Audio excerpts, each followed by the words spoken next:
जय श्री राम।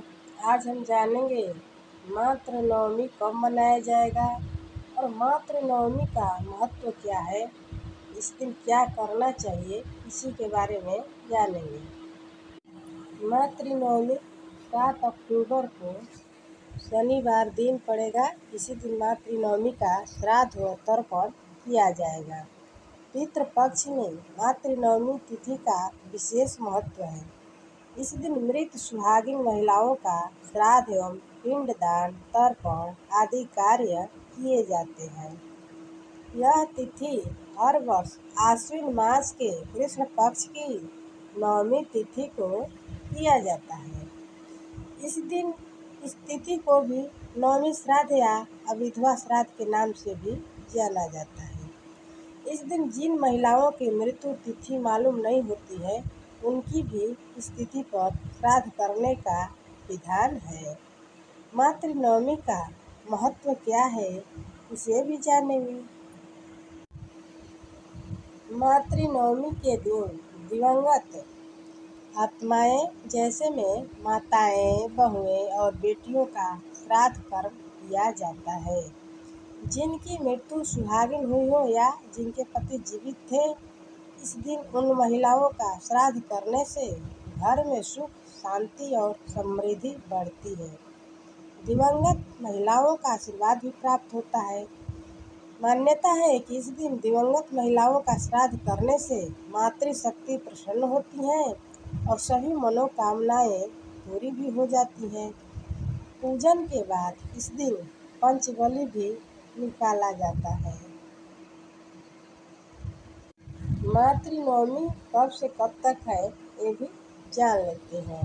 नवमी तिथि का प्रारंभ 7 अक्टूबर सुबह 8:09 से नवमी तिथि का समापन 8 अक्टूबर सुबह 10:13 तक हो जाएगा।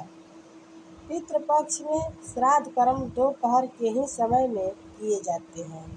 इसीलिए 7 अक्टूबर 2023 दिन शनिवार को मातृ नवमी मनाई जाएगी। मातृ नवमी के दिन शिव नामक शुभ योग भी बन रहा है। बुध हस्त नक्षत्र में भी प्रवेश करेंगे। मातृ नवमी के श्राद्ध विधि क्या है, इसे भी जानेंगे। मातृ नवमी के दिन प्रातः काल स्नान आदि करने के बाद साफ सादे वस्त्र पहने, चौकी पर सफ़ेद आसन बिछाकर मृत परिजन की तस्वीर रखें, चित्र पर माला फूल चढ़ाएं, उनके समीप काले तिल का दीपक एवं धूप बत्ती जलाएं, तस्वीर पर गंगा जल एवं तुलसी दल अर्पित करें तथा गरुड़ पुराण, गजेंद्र मोक्ष अथवा भागवत गीता का पाठ करें। पाठ करने के पश्चात श्राद्ध के अनुसार सात्विक भोजन बनाकर घर के बाहर दक्षिण दिशा में रखें। गाय, कौवा, चींटी, चिड़िया तथा ब्राह्मण के लिए भी भोजन निकाला जाता है। अपने मृत परिजनों को याद करते हुए अपनी भूल के लिए उनसे क्षमा भी मांगना चाहिए। यथाशक्ति अनुसार दान भी देना चाहिए। इस दिन तुलसी जी का भी पूजन अवश्य करना चाहिए। तुलसी पर जल चढ़ाकर उनके समीप दिया जलाना चाहिए। ऐसा करने से माता तुलसी भी प्रसन्न होती हैं। पितरों के श्राद्ध कर्म हमेशा दोपहर के ही समय में होता है। 12 बजे के आसपास किया जाता है। इसीलिए दोपहर के समय कंडे को जलाकर सभी परिवार वाले दिवंगत महिलाओं को याद करते हुए घी, खीर, पूड़ी, गुड़ आदि चीज़ें अग्नि में अर्पित करें। धूप दीप करने के बाद हथेली में जल लेकर अंगूठे की ओर से पितरों को जल अर्पित किया जाता है। फिर मृत परिजनों को याद करके अपनी भूल के लिए भी क्षमा मांग लेना चाहिए। ये सब करने के बाद किसी ब्राह्मणी महिला या ब्राह्मण को आदर सत्कार के साथ भोजन भी कराना चाहिए। भोजन कराने के बाद यथाशक्ति अनुसार उन्हें दान दक्षिणा भी देना चाहिए। ध्यान रहे, पितरों के किसी भी कार्य के लिए तांबा के ही पात्र का प्रयोग करें जल देने के लिए। इस दिन भूल कर भी किसी महिला का अपमान भी नहीं करना चाहिए। साथ ही किसी गरीब व जरूरतमंद सुहागिन महिला को सुहाग का सामान जैसे लाल साड़ी, कुमकुम, सिंदूर, चूड़ी, अनाज, जूते, चप्पल आदि चीज़ों का दान करना चाहिए। इस दिन घर आए पशु पक्षी, मेहमान, गरीब, भिखारी आदि सबको बिना अन्न जल के वापस नहीं भेजना चाहिए। किसी की भी अनादर नहीं करना चाहिए। अब जान लेते हैं कि सौर और पितृ अमावस्या कब है। इसके बारे में भी थोड़ी सी जान लेते हैं। पितृ पक्ष में सौर और पितृ अमावस्या का भी बड़ा महत्व होता है। इस दिन श्राद्ध की सबसे अहम और आखिरी तिथि होती है। इस दिन उन सभी पूर्वजों का श्राद्ध किया जाता है जिनका निधन अमावस्या के दिन हुआ हो या फिर जिनकी मृत्यु की तिथि ज्ञात न हो। पितृपक्ष के दिनों में अगर आप अपने पितरों का श्राद्ध नहीं कर पाए हैं किसी कारणवश, तो पितृदोष से बचने के लिए अमावस्या के दिन उनका भी श्राद्ध किया जा सकता है। इस बार सौर पितृ अमावस्या 14 अक्टूबर शनिवार के दिन है।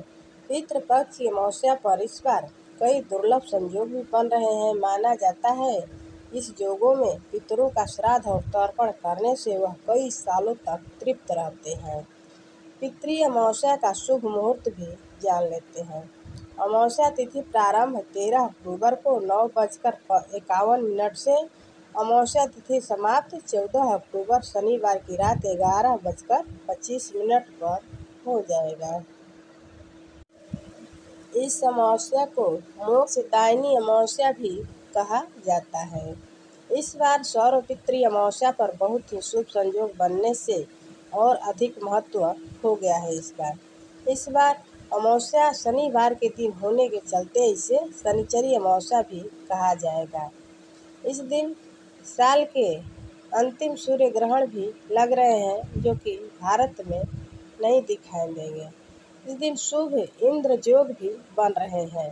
सौर पितृ अमावस्या आश्विन माह में पड़ने से इसका महत्व और भी बढ़ जाता है। इस शुभ संयोगों में पितरों का तर्पण कर उन्हें प्रसन्न और तृप्त किया जा सकता है। सौर पितृ अमावस्या को अपने पितरों को इस तिथि पर पितृ पक्ष मनाने के समापन हेतु इस दिन प्रातः काल स्नान करने के बाद गायत्री मंत्र का जप करते हुए सूर्य देव को जल अर्पित करना चाहिए। पीपल में भी माना जाता है कि पितरों का वास होता है, इसलिए इस दिन पीपल के पेड़ पर जल जरूर चढ़ाएं। इस दिन काले तिल के साथ पितरों को जल अर्पित करें। इससे घर में हमेशा पितरों का आशीर्वाद बना रहता है। दूध, तिल, कुशा, पुष्प, गंध मिश्रित जल से पितरों का तर्पण करें। माना जाता है कि जल का तर्पण करने से पितरों की प्यास बुझती रहती है। घर में श्राद्ध के लिए जो भोजन बनाए जाते हैं उस भोजन में से पंचबलि जरूर निकालना चाहिए, अर्थात गाय, कुत्ते, कौवे, देवता और चींटियों के लिए भोजन का अंश निकालकर उन्हें देना चाहिए। श्रद्धा पूर्वक पितरों से मंगल कामना करें। इस दिन ब्राह्मण या किसी भी गरीब जरूरतमंद को भोजन जरूर करवाएं और अपने सामर्थ्य अनुसार दान दक्षिणा देकर विदा करें। इस दिन बहन, दामाद और भांजा भांजी को भी भोजन अवश्य कराएं। माना जाता है कि उनके भोजन के बिना पितर प्रसन्न नहीं होते हैं। इसके बाद अपने पूरे परिवार के साथ कुटुंब, भाई सबके साथ बैठकर भोजन करें। भोजन के बाद पितरों का धन्यवाद देना चाहिए और जाने अनजाने में जो भी भूल चूक हो जाती है उसे क्षमा भी मांगना चाहिए। इस समय पावन पितृपक्ष पखवाड़ा चल रहा है, इसीलिए नित्य दिन दक्षिण दिशा में पितरों के नाम से जल अर्पित रोज करें, जरूर करें और शाम को बिल्कुल जरूरी समझकर एक दीपक दक्षिण दिशा की तरफ करके पितरों के नाम से जरूर जलाएं। पितर अति प्रसन्न होंगे इससे। कपूर भी जरूर जलाएं पितरों के नाम से। इन दिनों पशु पक्षी किसी का भी अनादर नहीं करना चाहिए। इन दिनों अगर पितृ प्रसन्न हो जाते हैं तो देव से प्रार्थना करते हैं कि हमारे जो भी वंशज हैं इनसे कोई भी भूल चूक हो गई हो तो इसे क्षमा करें और इनकी तरक्की की राह प्रशस्त करें। ऐसा हमारे पितृ देवताओं से प्रार्थना करते रहते हैं जिससे हमारी तरक्की हो। यही हमारी कामना चाहते हैं हमारे पितृ, बस उन्हें थोड़ी सी प्रसन्न तो करना है। तो आज के लिए बस इतना ही। अगले वीडियो में कोई नई जानकारी के साथ उपस्थित होंगे। तब तक के लिए जय सिया राम, धन्यवाद। प्लीज़ लाइक, शेयर, सब्सक्राइब ज़रूर करें।